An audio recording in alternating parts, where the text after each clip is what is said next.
tardes para todos. Seguimos celebrando la poesía acá reunidos en la casa de Alicia virtual. Bienvenidas y bienvenidos, es un gusto para mí en nombre del equipo de la casa de Alicia darles la bienvenida a este segundo encuentro celebrando la poesía.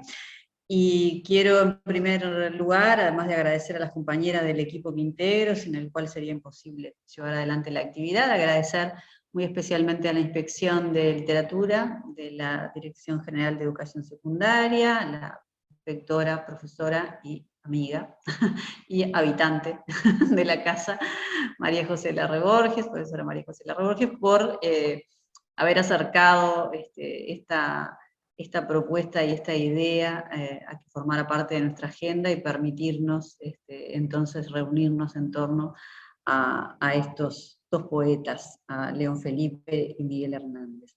La presentación de la actividad como corresponde, el expositor de hoy, la va a hacer la inspectora María José Larre Borges, por supuesto, pero en nombre de la casa y con la alegría que esto implica, le estoy dando la bienvenida, como lo hice el lunes con Pablo, a Daniel, hoy que va a estar justamente a cargo de este encuentro con la poesía de Miguel Hernández. Antes ya de cederle la palabra a María José, recordarles lo que ya casi todos sabemos, ¿verdad?, el funcionamiento, pero nunca viene mal. Una vez que Daniel comparta con nosotros su exposición, se abre siempre ese espacio de intercambio. Ustedes ya pueden, las preguntas o los planteos que quieran ir haciendo, los pueden ir vehiculizando por el chat de Zoom. Yo voy a estar atenta a eso para, en el espacio de intercambio, transmitírselos a Daniel y que pueda darse ese diálogo en torno a la poesía. Muchísimas gracias a todos por estar esta tarde acá. Muy bienvenido Daniel, de nuevo, muy bienvenido Pablo también, y le cedo la palabra a María José. Gracias a todos. Bueno, muchísimas gracias, devuelvo la gentileza a la casa de Alicia.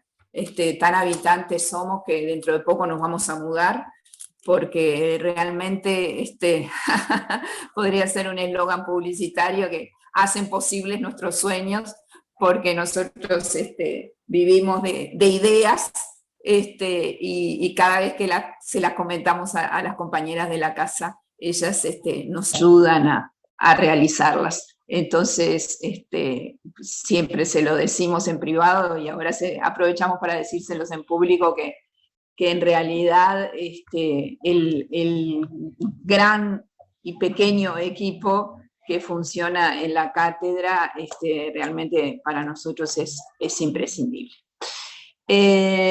Me toca presentar al colega Daniel Quijano, desembarcó el CERP del Litoral en la inspección y en la casa de Alicia, cosa que nos pone sumamente contentas. Daniel es profesor de literatura efectivo en secundaria, también en literatura española moderna y contemporánea en formación docente en el CERP del Litoral en Salto, pero él es de Mercedes. Es maestrando en teoría e historia del teatro en la Facultad de Humanidades y Ciencias de la Educación de la UDELAR. Su tesis es sobre estética, contextos políticos e históricos en dos murgas del litoral sur de Uruguay. La murga Nunca Más, de Colonia, y otra murga Con Gusto No Pica, de Mercedes, entre el periodo 2016 y 2022. También es integrante del grupo de estudios autobiográficos y del grupo de estudios cervantinos de la Facultad de Humanidades. Y es coordinador en Mercedes del taller literario Obra Abierta. Y en el tiempo que le sobra, se dedica a leer mucho y a investigar sobre Miguel Hernández, poeta del cual nos va a hablar hoy. Muchas gracias, Daniel, muchas gracias, Pablo, y muchas gracias a todos y todas quienes nos acompañan. Bueno, muchas gracias María José, muchas gracias Beatriz, Marta, Pablo, y bueno, y principalmente a todos los colegas que nos están acompañando esta noche. Bueno, yo soy Daniel Quijano, y bueno, y me parece que no está de más el agradecimiento a la Casa de Alicia, que yo le comentaba a Pablo ayer mientras trabajábamos en Salto, yo ahora estoy en Mercedes, viajo bastante, voy bien, que nos tratan como si fuéramos unos rockstars, lo menos. Son tan amables y nos han hecho tantas ayudas para que estas charlas puedan salir, pruebas, que bueno, es como una gran familia, lo que vos decías recién, María José, y la verdad que eso se agradece porque nos hace sentir muy cómodos y bueno, como es nuestra primera vez como expositores en la cátedra, la verdad que es maravilloso. Y bueno, y hoy estuve cambiando un poco de lo que quería hablar, de lo que quería contarles un poco, porque más que una charla o una exposición, a mí me gustaría que esto sea un encuentro, ¿no? Porque, primero que nada, porque bueno, estamos en época del Día Internacional de la Poesía. O sea, Pablo tuvo la fortuna del lunes, el Día Internacional, de poder hacer su gran exposición sobre León Felipe. Bueno, y hoy me toca a mí, y que me gustaría que sea más que nada un encuentro, por eso yo voy a tratar de apelar un poco a lo emotivo, ¿no? Que es un poco lo que a mí me mueve de Miguel Hernández.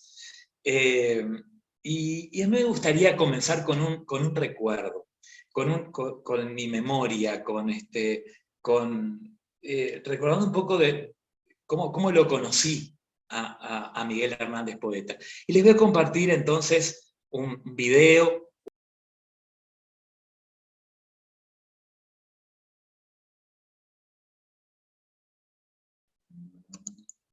Después de escuchar a esta maravillosa Joan Baez, el recuerdo viene por ahí. Es decir, yo conocí a Miguel Hernández justamente a través de este disco, si se puede ver por ahí. Disco de Joan Baez del año 1977, que se llama Gracias a la Vida, que son canciones todas en español, y que escuchaban mi madre, mis primas y mis tías desde siempre, es decir, me crié escuchando a Joan Baez. Y este disco que está, aunque ustedes no lo puedan creer, está impecable y todavía lo escucho porque lo cuido como si fuera un oro. Me trajo las primeras palabras de este poeta que yo no sabía que era Miguel Hernández. Después lo supe al pasar del tiempo. Y me pareció interesante, o por lo menos emotivo, poderles traer este recuerdo, contarles cómo conocí a Miguel Hernández y quizás instalar un poco acá la poesía y la música, que me parece que puede ayudar a este encuentro entre colegas, entre amigos, ¿verdad? Entre familia, podríamos decirlo de alguna forma, acá en la casa virtual de Alicia. Y después me quedé pensando en una otra cosa que dijo María José el otro día, cuando en los momentos finales de la charla de Pablo, ¿no? que decía que son tanto León Felipe como Miguel Hernández son dos poetas que no son muy conocidos, ¿no? Y decía María José, quizás Miguel Hernández un poco más que León Felipe, y bueno, y uno piensa que porque le gusta a uno, ¿verdad? Le tiene que gustar a todo el mundo y todo el mundo lo tiene que conocer. Yo le comentaba a Bea hace un rato eso. Pero me di cuenta de que no es muy conocido. Entonces yo había obviado una cantidad de cosas, de biografías y esas cuestiones para entrar a leer poemas y hablar un poco sobre los textos y esas cuestiones. Y bueno, y al final decidí que no, porque quizás muchos de ustedes sí hayan tenido acercamiento a Miguel Hernández, quizás otros no tanto, y quizás esto le pueda servir para bueno, encontrarlo en libros, encontrarlo en internet. Yo ahí les pasé alguna bibliografía que pienso que después las compañeras de la casa virtual se los van a alcanzar en el chat. Pero bien, como les decía, este encuentro que vamos a tener a partir de ahora yo quiero que sea más que nada un encuentro entre colegas, mediados por la poesía, porque así como estos dos poetas de la resistencia, que como nosotros le llamamos a nuestras ponencias, ¿verdad? Los docentes somos resistentes y resistimos, y nos basamos justamente un poco en esa poesía. Les cuento un poco los libros que yo utilicé para ellos, para poder hoy estar con ustedes. Primero que nada, la obra completa de Miguel Hernández, de Editorial Alianza, se encuentra en Plaza, ¿verdad? Es una recopilación, es de las mejores recopilaciones ordenadas, investigadas, trabajadas por Leopoldo de Luis y Jorge Urrutia. A su vez, también, como voy a trabajar con uno de los libros específicamente, que es Cancionero y Romancero de Ausencias, voy a utilizar esta edición de cátedra, que también es de Leopoldo de Luis y Jorge Urrutia, que la edición está encargada para ellos. Y bueno, no pude olvidarme de mi librito primero de Miguel Hernández, Cancionero y Romancero de Ausencias, de Editorial Losada, del año 1965, ¿no? Que es una edición posterior a la original, que es del año 1958, y que se puede encontrar en Plaza, y a veces en baratas de libro las encontramos por muy poco dinero, por 50, a veces hasta 20 pesos, ¿no? Y tenemos una joya por 20 pesos. La verdad que es bien interesante. Y también, para el contexto, leí este libro, ¿Cómo fue Miguel Hernández?, de Manuel Muñoz Hidalgo. Es un libro sin pretensiones, pero hecho muy desde el corazón, me parece, que es muy interesante, tiene además mucho documento, es un libro que se puede conseguir también. Y luego, para los temas literarios específicamente, los libros de Marie Chevalier, los temas poéticos de Miguel Hernández y la escritura poética de Miguel Hernández. Son dos libros que refieren a las generalidades de la poesía de nuestro poeta. Pero bueno, comencemos, y bueno, y como siempre agradeciendo que estén escuchando, y que espero que los motive a conocer a este poeta español. Bien, preparé una pequeña presentación de PowerPoint como para guiarme en este tiempo. Tengo que ver el tiempo porque yo después me olvido y no sé muy bien. Voy a dejar el celular por acá para no olvidarme. Quizás cualquier pregunta que quieran hacer, ¿verdad? Si bien abrimos un espacio de preguntas al final, pero si me quieren interrumpir yo no tengo ningún problema, para lo que ustedes quieran, ¿verdad? Bien. Una breve biografía solamente, ¿no? Decir que, bueno, que Miguel Hernández nació el 30 de octubre de 1910 en Orihuela, una pequeña localidad de Alicante, en España. Y hoy me daba cuenta de una cosa, que el 28 de marzo, ahora dentro de unos días, el lunes, ¿verdad?, se cumplen 80 años de su muerte. Yo digo de su asesinato, ¿verdad? Porque inclusive cuando se lo iba a fusilar, él no murió fusilado.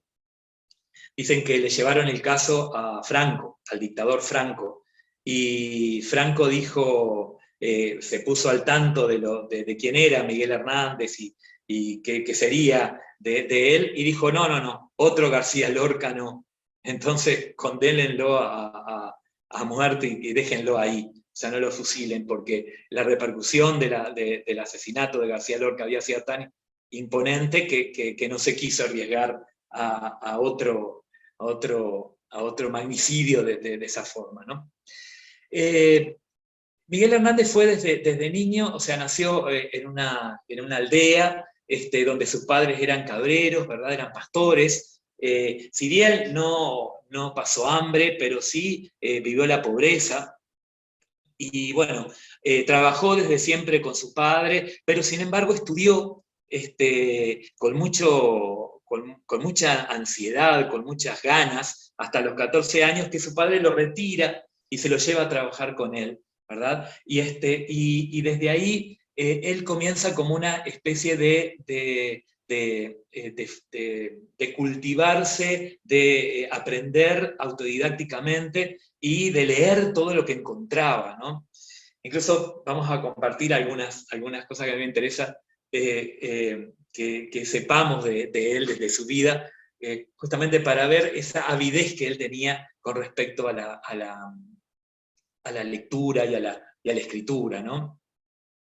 Sus primeras lecturas, como dice acá, eran los clásicos, Horacio, Virgilio, ¿verdad? De todos aquellos que además, que tenían que ver con él, ¿no? Todo lo que es lo bucólico, todo lo que tiene que ver con esos espacios del pastoreo, del campo, ¿no? Y justamente el sacerdote Luis Almarcha, ¿verdad? Que le proporciona esas lecturas. También le proporcionó los grandes autores del siglo de oro, Cervantes, Lope, Góngora, y también algunos modernos, como Juan Ramón Jiménez y Antonio Machado. Esas son las bases. Miren qué linda foto de Miguel Hernández ahí, es joven, ¿no? Pero bueno, él empieza a meterse, podríamos decir, o a incursionar en esos ambientes culturales a través de un amigo de él, Ramón Sigé, que también era poeta, que lo orienta en sus lecturas, lo guía hacia los clásicos, como dice ahí, pero principalmente hacia la poesía religiosa. Ramón Sigé era muy conservador, muy católico, conservador, y con el paso del tiempo Miguel Hernández va a renegar de eso, ¿verdad? Y van a terminar distanciados, ¿no? Pero empieza a publicar sus primeros poemas en revistas locales, y viaja a Madrid en el año 34, se va de su casa durante 6 meses, para tratar de buscar su vida poética allí, ¿no? Y esa etapa en Madrid le produce un cambio de mentalidad muy grande, ¿no? Y a su vez el intento de poder escribir, de ver ese mundo que era totalmente diferente a lo que él era, ¿no? Pero él vuelve, tiene que volver porque además se queda sin dinero, él pide que sus amigos, Ramón Sigé lo apoya mucho, le pide por favor que al alcalde le pida dinero para poder está por publicar un libro, quiere quedarse en ese ambiente, pero lamentablemente tiene que volver y se vuelve. Pero al estallar la guerra civil, se alista en el bando republicano, y primero como soldado, y más tarde como una especie de arengador de las tropas mediante su poesía. Que miren qué poético, qué lírico, podríamos decir, hasta qué utópico lo de él, ¿no? Como antiguo. Pero bueno, también conoció el amor, aunque también conoció algunas desilusiones amorosas, pero se casa en el año 37 con Josefina Manresa, con la que tiene 2 hijos. El primero, que nace y muere a los 10 meses, ¿verdad? Y él le dedica varios de sus poemas, es más, el romancero, el cancionero y romancero de ausencias, tiene muchos poemas que están dedicados a él. Y su segundo hijo nace en 1939, pero poco antes de que él ingrese a la prisión donde él morirá en el año 42, ¿no? Y él le va a dedicar la famosa Nana de las cebollas a ese segundo hijo.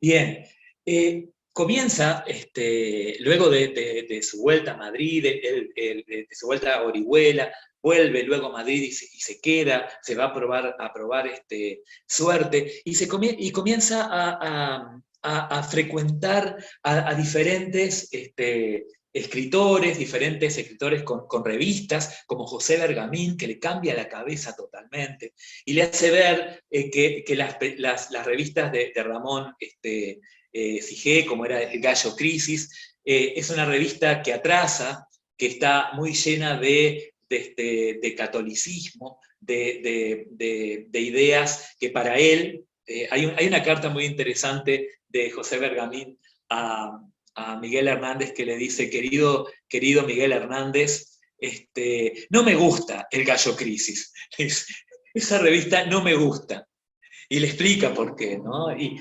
Y ocurre en Miguel, me parece, en Miguel Hernández, esa como desilusión y ilusión, como un tire y afloje en él, porque por un lado está su amigo, que lo ha apoyado desde siempre, y que ha sido su mentor, y por otro lado están estas ideas que empiezan a crecer en él, porque empieza a ver la realidad, empieza a ver la pobreza, empieza a ver la crisis, empieza a ver la guerra inclusive, ¿no? Y bueno, y en marzo del 39, con la crisis política, se decreta la persecución de los comunistas, y bueno, y se aceleró la derrota de la Segunda República, y Pablo Neruda, que ya se había convertido en una especie de mecenas de él, de una especie de mentor, había lavado su poesía de muchas formas, más prologa, cancionero y romancero de ausencias, El hombre acecha, su penúltimo libro, y le dice de asilarse en la Embajada de Chile, pero él decide huir hacia Portugal, en donde la policía de Salazar lo captura y lo entrega a las fuerzas franquistas, ¿no?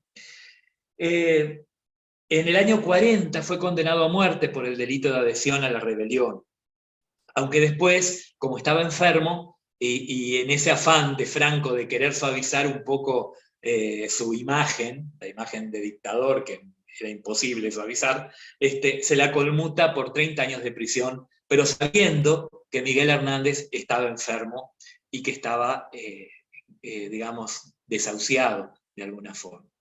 Y entonces comienza con una grave afección pulmonar, que primero se convierte en tisis y después en una pulmonía, y una tuberculosis que lo lleva a la muerte el 28 de marzo justamente de 1942, que se van a cumplir 80 años de su fallecimiento.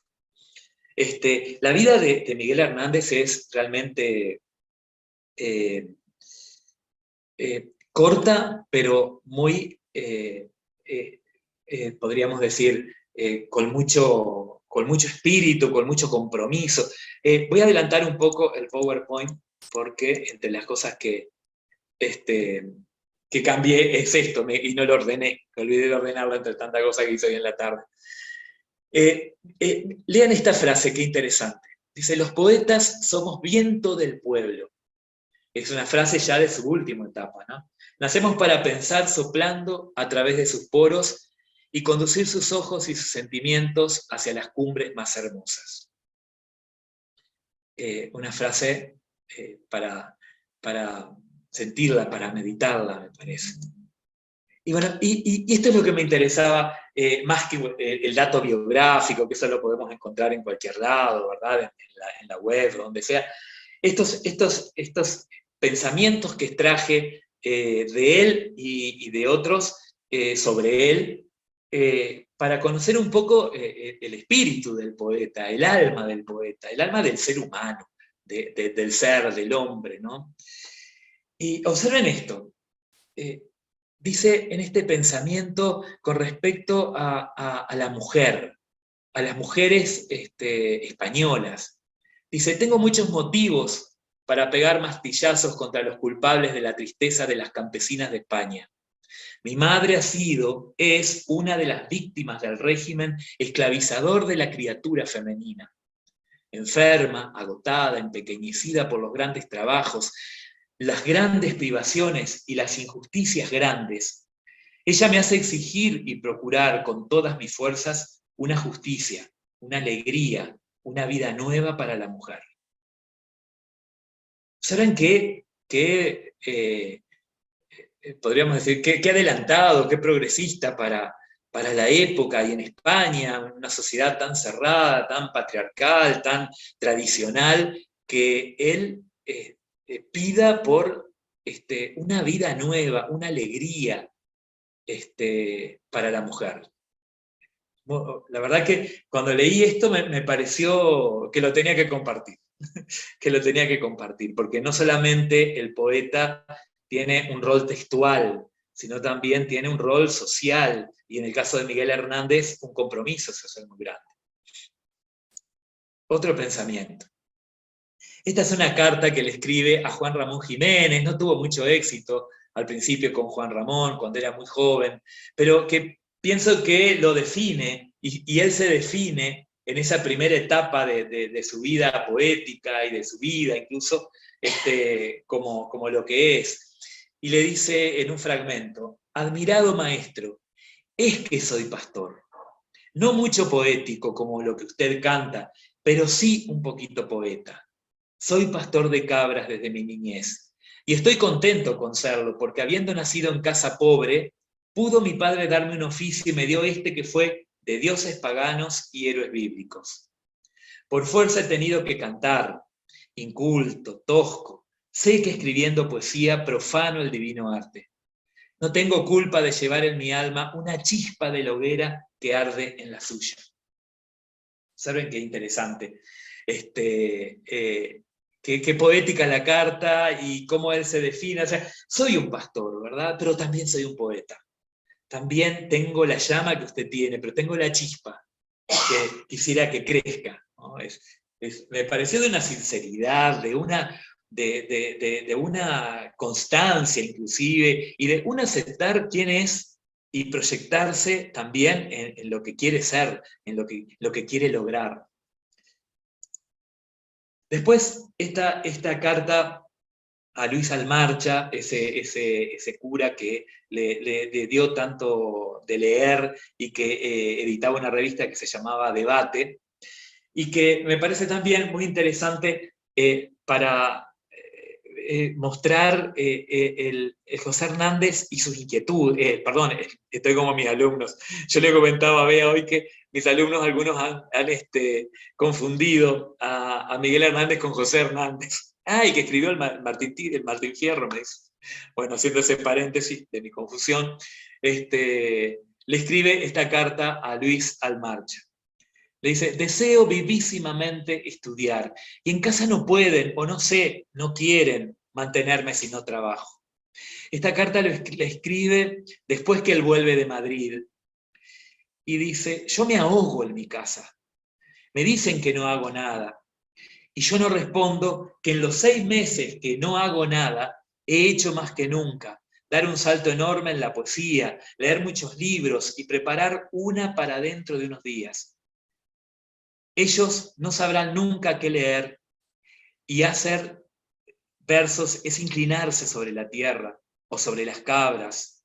Son la misma cosa, y para leer y hacer versos como para trabajar es necesario, ¿verdad? Amor. Observen estas palabras del poeta, ¿no? O sea, la poesía como también lo que él es, o sea, la poesía de la tierra, la poesía de las cabras, la poesía de lo cotidiano, la poesía de lo que lo rodea, es la misma cosa, les dice.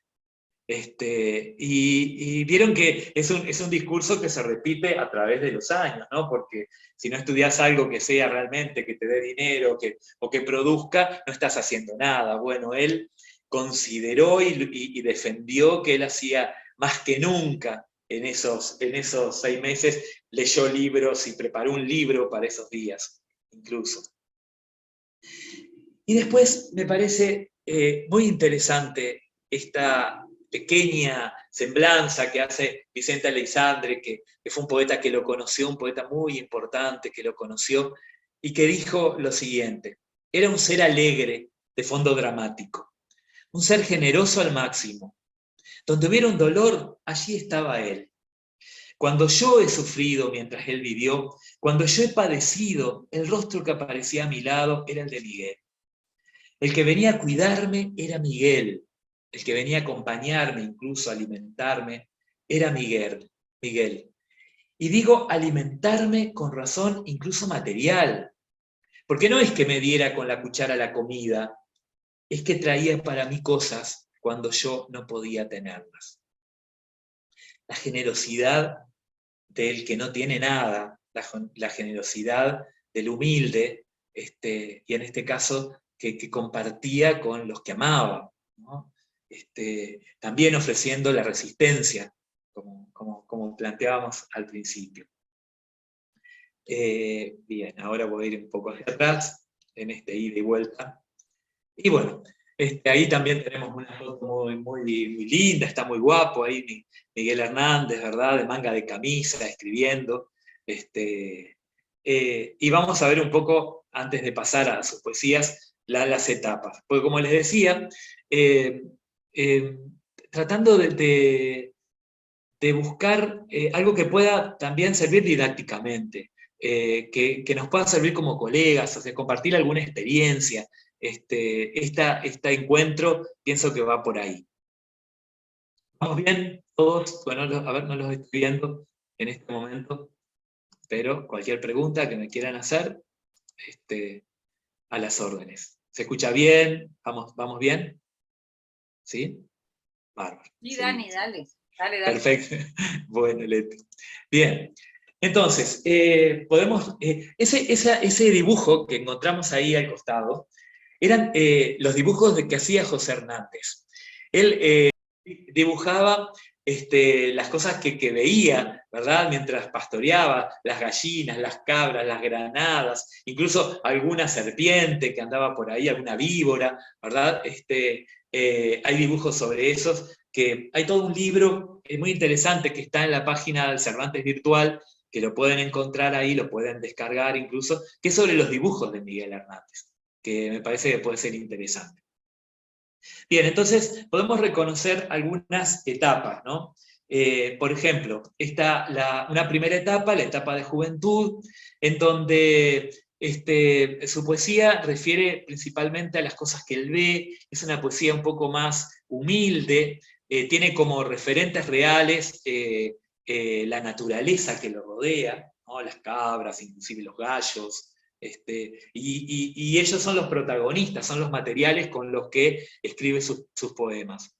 Y esos primeros poemas, además, tienen una gran influencia de las lecturas que él hacía. Por ejemplo, Becker, Rubén Darío, ¿verdad? Temas mitológicos, religiosos, la naturaleza, el paisaje. Y el lenguaje es un lenguaje muy claro, provinciano, que al principio muchos autores, y por qué no decirlo, el mismo Federico García Lorca, lo descartó un poco porque no vio en él el germen poético que se venía, ¿no? Pero bueno, sus primeros libros y sus primeros poemas, podríamos decir, en ese matiz. Viaja a Madrid en el año 31, como les contaba, y con la gran influencia gongorina de la generación del 27 principalmente, escribe Su Perito de Lunas en el año 33, que fue un libro que no tuvo aceptación, casi no fue conocido, se hizo conocido, podríamos decir, después, cuando Miguel Hernández, en los años 50, comienza como a valorar, se empieza a valorar su producción, ¿no? Este Perito de Lunas del año 33 es un lenguaje bastante cerrado, muy recargado, muy conceptual, a veces poco claro, ¿verdad? Da la idea de que quiere demostrar, como pongo ahí, la brillantez del poeta que escribe y que quiere escribir poéticamente, ¿no? Imitando a sus maestros. Una etapa, podríamos llamarle también, de poesía pura. Ahí tenemos una imagen de del Gallo Crisis, la revista de Sigé, de Orihuela, ¿verdad? Esa es una edición del 34. Y después tenemos una etapa amorosa y del despertar social, que va más aproximadamente del año 34 al año 36, y que incluye la publicación, por ejemplo, de El rayo que no cesa, que es una poesía netamente amorosa, dedicada a su esposa, y Los hijos de la piedra, que es un libro que de alguna manera es la antesala de lo que va a ser su poesía más comprometida, más social. Esa poesía amorosa, como yo les comentaba hoy, está compuesta de desengaños amorosos y de poesía amorosa. También muestra, de alguna manera, hay como ya como una especie de germen de esa rebeldía, específicamente hacia la represión sexual del catolicismo, y empieza ese alejamiento de la iglesia, ¿verdad? Y a mirar los problemas del pueblo, y inclusive del proletariado, ¿verdad? Entonces, incluso en esta época no, pero un poco después viaja a Rusia, donde da distintas conferencias. Después tenemos una etapa bélica. La imagen de acá del costado justamente es del debate, el que yo les decía, el periódico de Luis Almarcha, que titula El cabrero poeta y el muchacho dramaturgo. Porque Miguel Hernández fue también dramaturgo. Escribió obras de teatro que tienen que ver específicamente con la Revolución. Entonces, esa etapa bélica, justamente, que a partir del año 36 consolida sus ideas comunistas principalmente, y se alista en el ejército republicano. Y bueno, y lo que les comentaba, ¿no? Esa idea de alentar a las tropas, alentar moralmente a las tropas, ¿verdad? Ensalzan la causa, tratan de levantarles el ánimo, ¿no? Publica en revistas, hace programas radiofónicos, y ahí empieza una etapa que es muy interesante, y que lo vamos a ver más adelante, que es la etapa colectiva, es decir, pasa de una etapa individual a una etapa ya más colectiva, que no solamente tiene que ver con el amor hacia su patria, sino hacia el amor hacia la humanidad. Esta etapa a mí me hace acordar mucho a Vallejo, esa etapa vallejiana que es muy interesante. En La canción del esposo del soldado, en el año 1937, y la publicación principalmente de Vientos del pueblo. Observen cómo van cambiando los títulos, ya adquiriendo un cariz mucho más social. Justamente en Vientos del pueblo, esa obra mucho más comprometida, más solidaria, y principalmente de denuncia contra el pueblo en general, ¿no? Y en Vientos del pueblo hay una figura que es bien interesante, que es la figura del hombre que lucha por la justicia y la libertad, ¿no? Y a su vez se lamenta por la opresión, ¿verdad?, hacia los otros hombres, ¿no? Pero igual, es un libro que es totalmente optimista en este momento, porque hay que marcar un poco esas ideas, ¿no? Luego va a entrar en una etapa más pesimista cuando esté en la cárcel, pero este libro es optimista, totalmente optimista. Después tenemos la etapa de la derrota, le podríamos llamar, ¿no? Porque tras la derrota republicana, en el año 39, publica El hombre acecha. Y El hombre acecha es un libro, podríamos decir, cumbre de la poesía hernandiana, pero también cumbre de la poesía en lengua hispana, ¿verdad? Porque habla sobre la guerra, sobre las cárceles, sobre la muerte, sobre los heridos, muestra el pesimismo, muestra la desolación. A mí me hace acordar mucho al Whitman de la etapa de la guerra civil también, de la guerra civil norteamericana. Y ahí que yo no creo mucho en algunas cosas, pero sí creo a veces en los inconscientes colectivos que se repiten. Hay ciertas ideas como que se repiten cuando hay épocas de guerra, ¿no? Y la voz poética se vuelve mucho más íntima, mucho más hacia adentro, se aleja de aquella primera poesía más culta, más gongorina, y ya empieza sus peticiones. La petición de esperanza por medio del amor. El amor empieza a cobrar una gran carga afectiva en sus poemas, ¿verdad? Porque él ve que el mundo se ha derrumbado y la única manera que hay para levantarlo es a través del amor, a través de la reconstrucción de los vínculos humanos, ¿no? Y esa etapa, por último, una etapa que es carcelaria e intimista, periodo en el que escribe sus últimos poemas, que incluye en Cancionero y Romancero de Ausencias, que es el que yo me voy a enfocar en algunos de esos poemas para no disgregarme mucho. Se caracteriza principalmente por la tristeza y la melancolía.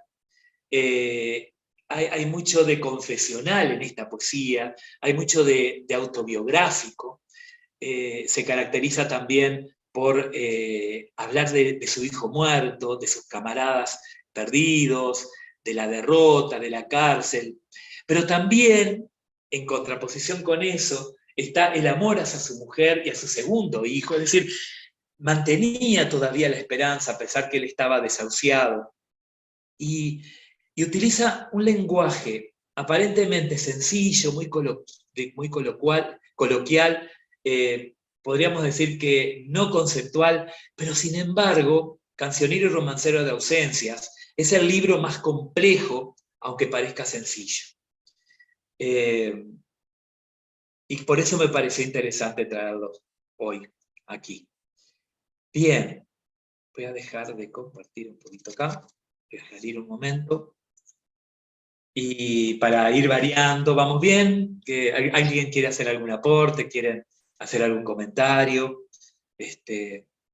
Porque si no, voy a compartirles la voz del poeta, porque es interesante, hay un registro, es el único registro de la voz de Miguel Hernández. Voy a ver si lo puedo encontrar por acá.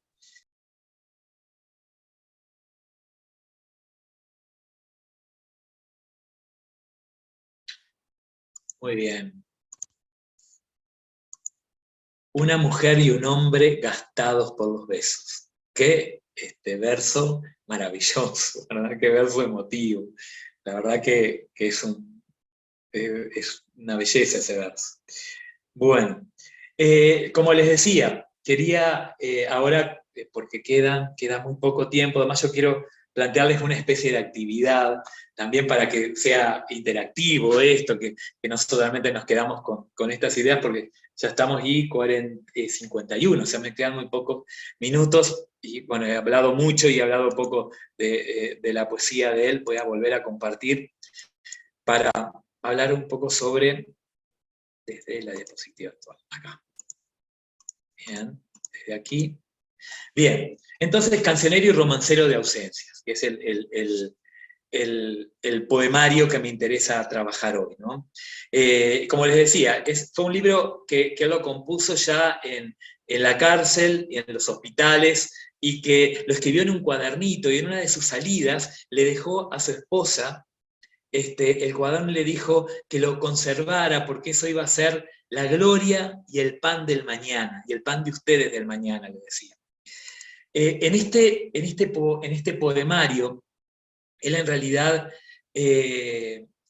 toma lo personal como motor de su inspiración, como motor de su creación. Y como les decía hoy al principio, es una poesía que trasciende lo individual, ¿verdad? Para largarse no solamente desde la esencia individual del poeta a la esencia del humano. Y utiliza un minimalismo discursivo. Hay una serie de poemas que son como gotas, parecía que fueran gotas de sangre, como que se va desangrando en cada poema. Y es muy interesante porque los poemas más amplios son mucho más conceptuales, mucho más importantes en cuanto... Y sin embargo los poemas pequeños, como los que vamos a compartir hoy, son poemas que tienen una gran condensación. Por ejemplo, poema número 8. ¿Qué quiere el viento de enero que baja por el barranco y violenta las ventanas mientras te visto de abrazos? Derribarnos, arrastrarnos, derribadas, arrastradas, las dos sangres se alejaron. ¿Qué sigue queriendo el viento cada vez más enconado? Separarnos. Y ustedes saben, acá a ver si puedo incursionar un poco en lo didáctico que les decía. Ustedes vieron que el género lírico es un género bastante, podríamos decir, difícil de contagiar o difícil de llevar a la clase. La teoría a veces es muy como ambigua en algunos aspectos. Hay un elemento del género lírico que a mí siempre me está taladrando la cabeza y que trato de trabajar con mis estudiantes, y trato de reflexionar sobre él, que es el famoso yo lírico. Yo le llamo emisor lírico porque me gusta eso del emisor de que te está hablando principalmente, de la voz poética también, o del sujeto lírico, de la forma que queramos hablar. Yo considero siempre que si nosotros podemos encontrar en un poema al emisor lírico, podemos determinarlo desde dónde habla, de dónde está parado, tenemos por lo menos el disfrute del poema en un 50%. Es decir, porque esa voz poética es la que construye la comunicación con el lector, la comunicación con nosotros los lectores, ¿no? Entonces, en este cancionero y romancero de ausencias, yo encontré que el emisor de la voz poética, que, como les decía, es muy autobiográfica, a veces la podemos confundir con el poeta, es decir, y si trabajamos la biografía en clase, ¿verdad? Y nuestros alumnos la conocen, y dicen, bueno, pero ¿es el poeta o no es el poeta? Y nosotros tenemos que marcarle justamente la diferencia, que la voz poética, el emisor lírico, el yo lírico, ¿verdad? Es una construcción, ¿verdad? Es un personaje poético que el poeta escribe para empatizar, para comunicarse, ¿verdad? Yo les decía hoy que la voz poética, inclusive a veces adquiere un rol textual y un rol social. Eso es un concepto muy interesante de Walter Mignolo, ¿no? Como elementos serían definidores del estatuto de la enunciación poética. Que a su vez esos elementos confirman la tendencia social de esta lírica de Miguel Hernández, ¿no? Pero sin embargo, nosotros no podemos decir que hay un emisor único en estos poemas, porque otra cosa que descubrí fue que el emisor va cambiando. Por ejemplo, a veces es la voz de un emisor que podríamos pensar que tiene que ver con la experiencia autobiográfica de Miguel Hernández, pero otras veces es el hijo muerto, y otras veces es como que es ambiguo. Es decir, como que hay una primera persona que es el niño que habla, y como que a veces también el emisor lírico es definido como una confesión que de alguna forma refleja al poeta. Entonces todos esos elementos nos pueden ayudar para llevar a la clase. O sea, reflexionar cómo es el emisor lírico en estos poetas de cancionero y romancero de ausencia, pensando también en una definición. Hoy de tarde yo me acordaba, hay una definición de poesía que a mí me gusta muchísimo, no por el afán definitorio, sino porque me hizo pensar mucho, que es la definición de Terry Eagleton, que está en el libro Cómo leer un poema, que dice: la poesía es una declaración moral, ¿verdad? Con todo lo que tiene que ver eso, lo que tiene que ver la puesta en valores, ¿no? De lo de la declaración, es decir, el compromiso, y que a mí me parece que tiene que ver con la poesía de este poemario. Vamos a leer otro poema, porque estoy en la hora, ya estoy ahí. Dice: como liguera joven de los barrancos eras, y cuando yo pasaba, sonabas en la sierra. Como liguera joven, resplandeciente y ciega, como liguera eres, como liguera vieja, y paso y me saludan, silencio y hojas secas, como liguera eres, que el rayo envejeciera. ¿Saben qué maravilla este poema? ¿No? Y el yo siempre presente, por eso me llama mucho la atención ese yo tan presente en la poesía, ese yo tan comprometido con lo que dice, y a su vez un tú, muy presente también. Vamos a otro poema, porque me gustaría abarcarlos a todos. El poema 17. En este campo estuvo el mar, alguna vez volverá, si alguna vez una gota roza este campo siente el recuerdo del mar. Alguna vez volverá. Observen cómo acá la tercera persona también, hay como un distanciamiento a través de la primera persona. Pero vieron que este campo, ese deíctico marca la presencia del emisor, del yo, ¿no? Lo está señalando, está parado sobre él, ¿no? Conjunción de mar y campo. Me encantó este poema. El poema 28.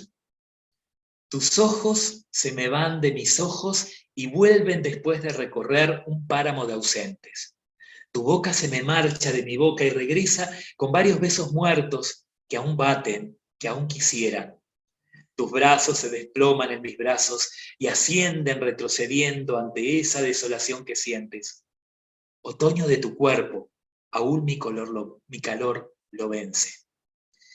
Observen acá también cómo el yo y el tú, ¿no? El yo y el tú, pero acá el yo no está más presente a través del tú que del yo.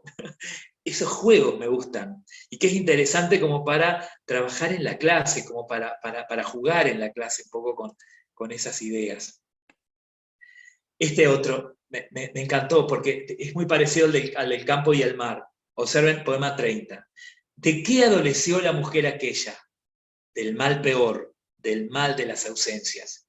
Y el hombre aquel, ¿de qué murió la mujer aquella? Del mal peor, del mal de ausencias. Y el hombre aquel. Bien, nuevamente, ¿vieron? Esa tercera persona, pero también el yo muy comprometido con ese señalamiento. Parece que están parados y los estamos viendo. Observen cómo la poesía adquiere cuerpo, adquiere espacio.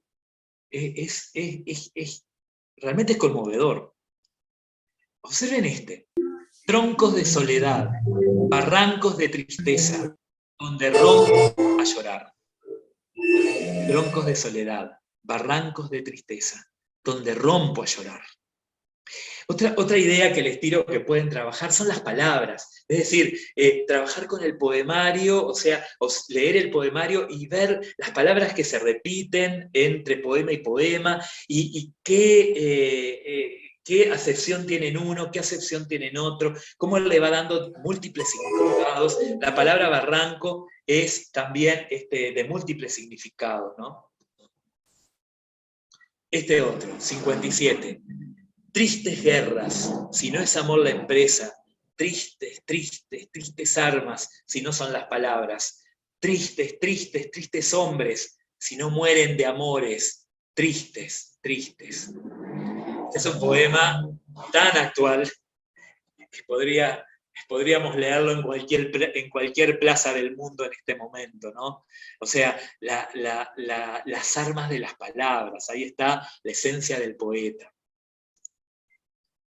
Y que yo les decía, justamente de la voz del niño, la voz del hijo muerto, que de alguna forma le reclama a su madre. ¿Para qué me has parido, mujer? ¿Para qué me has parido? Para dar a los cuerpos de allá este cuerpo que siento hacia aquí, hacia ti traído. ¿Para qué me has parido, mujer, si tan lejos de ti me has parido? ¿Vieron cómo la voz del hijo muerto aparece en esa idea de que el yo le da la entrada como para que dialogue, como para que habla? Y no estamos hablando de múltiples voces, estamos hablando de una voz compartida, me da esa impresión. Yo los invito a que lean este cancionero y romancero de ausencias, y a ver si dicen, bueno, lo que estaba diciendo Quijano es un mamarracho, o mirá por dónde va el asunto. Son ideas que estoy tirando. Y acá viene la actividad. Y ya estamos casi en la hora, estamos 3, creo que vamos bien. Empezamos Llegó con 3 heridas, el poema 25. Es un poema que a mí, como les decía, siempre me interpeló, siempre me conmovió, porque yo veo reducido en estas 3 estrofas que se repiten, ¿verdad? Que es como un poema redondo, un poema circular, pareciera, que está armado a través de los verbos llegó, viene, y después de una elipsis, se diría vengo, con 3 heridas vengo yo, pero el yo adquiere mayor potencia con ese yo, y que dice, llegó con 3 heridas, la del amor, la de la muerte, la de la vida. Con 3 heridas viene, la de la vida, la del amor, la de la muerte. Con 3 heridas yo, la de la vida, la de la muerte, la del amor. ¿Cómo lo va combinando? ¿Cómo va combinando amor, muerte y vida? Pero cómo termina la primera estrofa con vida y la última estrofa con amor, la esperanza. Y la actividad que yo les quiero proponer antes de conversar un poco y mientras escuchamos otra canción, ustedes tomen este poema y que utilicen el llegó, y con 3 viene, y con 3 yo, y la llenen de contenido, es decir, pónganse en el yo, y armen aunque sea una estrofa. ¿Cómo vienen ustedes al día de hoy? ¿Cómo llegan ustedes al día de hoy? ¿Cómo están ustedes al día de hoy? Y que lo compartan en el chat, y después lo leemos. ¿Se entiende cómo es la actividad? ¿Se entiende? La idea es compartir algo que escriban ustedes, utilizando el llegó, utilizando el viene, utilizando el yo. O simplemente una sola estrofa, y que puedan escribir algo. A ver si escribieron algo, qué interesante. Bueno, a ver, hasta acá va lo que quería compartir con ustedes. Les agradezco el respeto, las ganas, el interés de que se quedaron y no huyeron, que eso es importante. No sé, Bea, no sé, María José, Marta, si quieren decir algo. Los agradecidos somos nosotros en realidad, porque ha sido preciosísima la actividad, y yo te dejo a vos que hagas la lectura de estas cosas. Ay, pero han escrito muchísimo. Están apareciendo. Ay, qué interesante. Pero hay más de lo que yo pensé, que yo cuando planteé la actividad, no sé. Acá dicen, hay unas cuantas cosas. Dice, por ejemplo, Pablo Márquez, bueno, Pablo, compañero y amigo, poeta además, poeta, tiene un poemario genial que se llama Muelle Negro, a leerlo todos, porque yo sé que él es humilde y no lo va a decir, pero yo como no soy humilde, lo voy a decir. Y no soy poeta y lo puedo decir. Así que, dice Pablo, el poema 38 me remite a los haikus. Exacto. Mirá que está Alejandra, mi amiga querida, Alejandra, que conoce mucho de eso. Ale, es una perspectiva poética muy similar, lo mismo su brevedad. Exacto. Exacto. Dice Alejandra, sí me puse a contar las sílabas, le contesta, qué bueno, se armó conversación en el chat, eso me encanta. Después Shalom, querida Shalom, dice, querida amiga y exalumna, dice, con respecto a la voz compartida, lo sentí así en el derribarnos, exacto. Uno como lector se siente convocado por el poeta, alucinante, gracias Shalom. Acá Elizabeth dice, buenísimo. Y acá Isabel Invernici dice, llegó con rabia, sí. Acá dice Sonia, querida, Soñita, llego apurada, también. Si le fueron buscando como un humor, también es interesante. Bien, no importa, Isabel, está bien, la poesía es rabia también. Después dice Constancia, dice muchas gracias, me encantó, me gusta mucho Miguel, que bueno, se fue, igual a mí. Llegó con miedos y sorpresas, dice Gabriela. Interesante. Encantadora, muchas gracias. Sabrina del Castillo también, querida Sabrina. Llegó con la soledad en las manos, con las alegrías viene. Ay, qué lindo eso, Sabrina, qué lindo. Shalom. Llegó con 3 anhelos, el de la paz, el de la libertad, el de la esperanza. ¿Así? Qué bueno que está Shalom. Llegó con rabia, bronca, dolor de no ser, dice Isabel. Muy bien. Dice Elizabeth, ya no es, no soy no, mutilaciones veneradas a veces, desde detrás de las máscaras, el espiral se fuma a puro cuento, a pura lágrima. Ya no es, no soy, no. Ah, qué interesante, muy interesante. Ven acá, Alejandra, dice, con 3 pétalos llega, amarillo, rojo y rojo, disparo, navaja, beso. ¡Apa, Don Pisco! ¡Qué imponente! ¡Qué lindo, qué lindo! Gabriela dice, viene con aires nuevos y esperanza. Bueno, Graciela, muchas gracias. Isabel. Andrea Gelfi, querida Andrea, llegó con las heridas de los recuerdos, la de las tristezas y la de la esperanza. Qué lindo, Andrea. Olguita, ¿qué tal, Olguita? Con 3 heridas yo, la del amor para superar las de la vida, así poder aceptar la de la muerte inevitable, pero vida y amor siempre triunfantes. Qué lindo, Olga, muy bueno. Bueno, gracias, Sabrina. A ver, Raquelina, querida Raquel, amiga querida, dice, llegó con mucho calor, el del afecto, el del encuentro, el de la poesía, con la poesía yo, con el calor, con el silencio, con la palabra. Qué bien, Raquel, qué lindo, hermoso, hermoso. Isabel Isabel está totalmente poseída, viene con esperanza, sueños, ilusiones de ser alguien, algo. Qué bien. Guillermina dice, llegó libre a la vida luego de la pandemia, llegó feliz, nueva, renovada, pensó que nunca volvería a suceder. Llegó y allí se quedó. Qué bien, qué lindo, qué actual, qué emotivo. Llegó apurada, feliz, alerta, Soñita, qué lindo, Sonia. Kildi, querida Kildi, llegó a tu orilla en donde la poesía lame los pies descalzos. El mar viene cargado de ecos, panes y peces. Mi yo se desvanece en la espuma de la tarde. Ay, Quildina, qué belleza, Quildina. La verdad que todo... A ver, yo estoy emocionado con las cosas que estoy leyendo, no sé ustedes, pero yo creo que Miguel Hernández debe estar feliz escuchando esto si está en algún lugar, ¿no? Ay, Leti, querida Leticia, amiga querida, llegó para volar, vine para acunarlo, brazos colmados de espigas, sembrando ausencias. Qué bueno, Leti, qué bueno. La verdad que yo los aplaudo a todos, porque la verdad es lo que se merecen y la verdad que maravilloso, no pensé que salieran tantas cosas maravillosas. No sé qué opinan ustedes, no sé qué opina María José, o Bea, o los demás, Pablo. La verdad que es precioso leerlos, exactamente, Cristina. Precioso leerlos. La verdad, y les agradezco mucho que se hayan enganchado con esta propuesta de escritura y que hayan escuchado con tanto respeto y con tanto...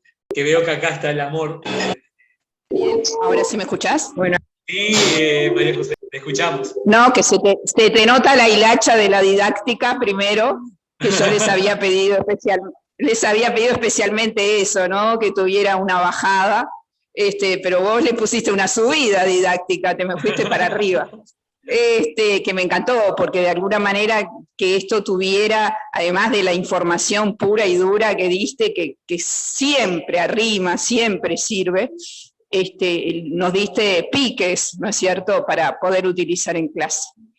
Y además, bueno, esta actividad lúdica también le pone un poco de fuerza al día y arrima, ¿no? Y además creo que, no sé, sos como Roberto Carlos, tenés 1 millón de amigos, porque te pones a saludar.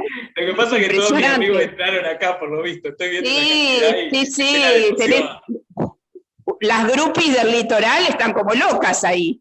Sí, pero no, yo sé que sos una persona muy querida, doy fe, pero la verdad muchísimas gracias por la seriedad, porque nosotros sabemos, somos todos profes, que uno ve esta cosa tan condensadita y en 1 hora, y sabemos bien todo lo que cuesta, ¿no? La simplicidad de lo difícil, ¿no?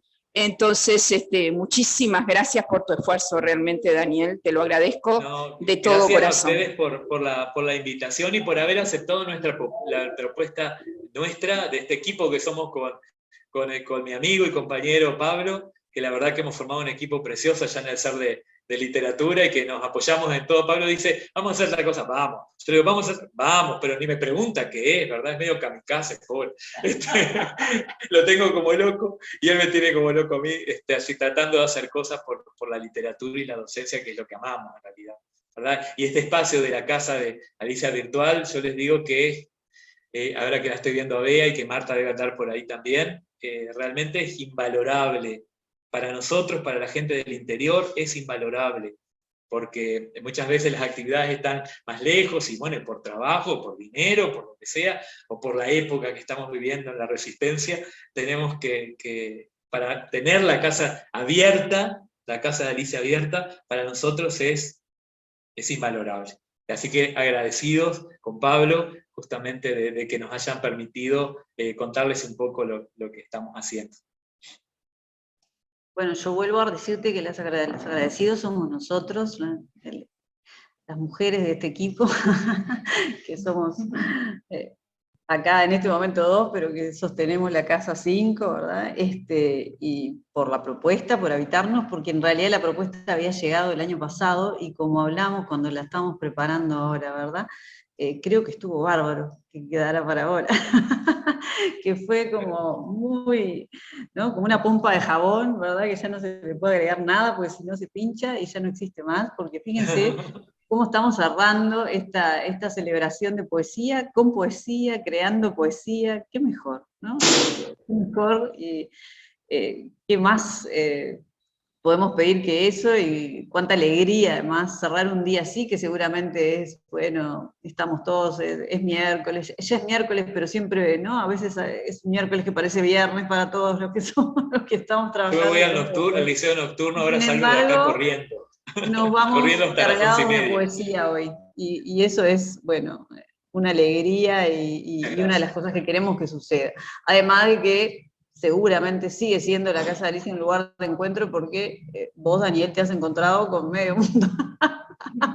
Así que eso es precioso, y es precioso que sea así, exactamente.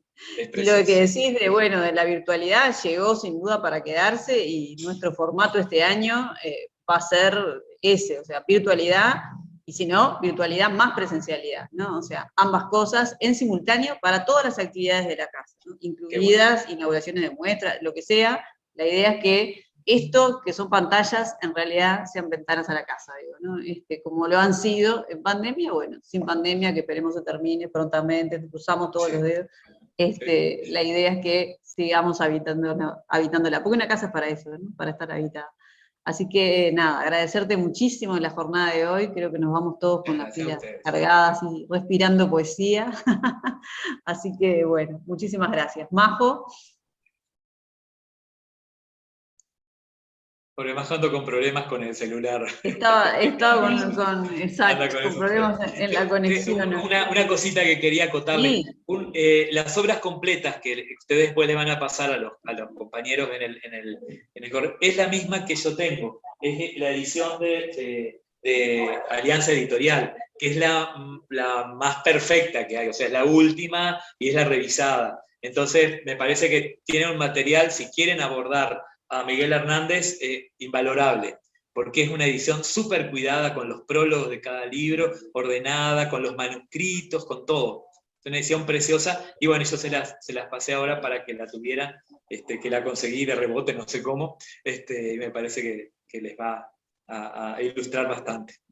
Sí, no, solo decirte, la compartimos. Que como vos llegaste a Miguel Hernández a través de Joan Baez, yo llegué también sin saberlo a través de Serrat, ¿no? Y sobre todo a través de Elegía, por la muerte de Ramón Sisé, ¿no? Quiero ser de tu huerto, el hortelano. No entendían, apenas estaba aprendiendo a hablar, y fue una canción que me impactó mucho, y bueno, después supe un poco lo que quería decir. Así que impresionante, Miguel Hernández, realmente impresionante, y tuve la suerte el año pasado de poder conocer Orihuela, además, y eso también, bueno, son cosas que no se olvidan. Un abrazo y muchas gracias. Gracias a ustedes. Muchísimas gracias. Nos vemos entonces. Bueno, gracias a todos. Gracias, Daniel. Gracias, nos vemos. Chao.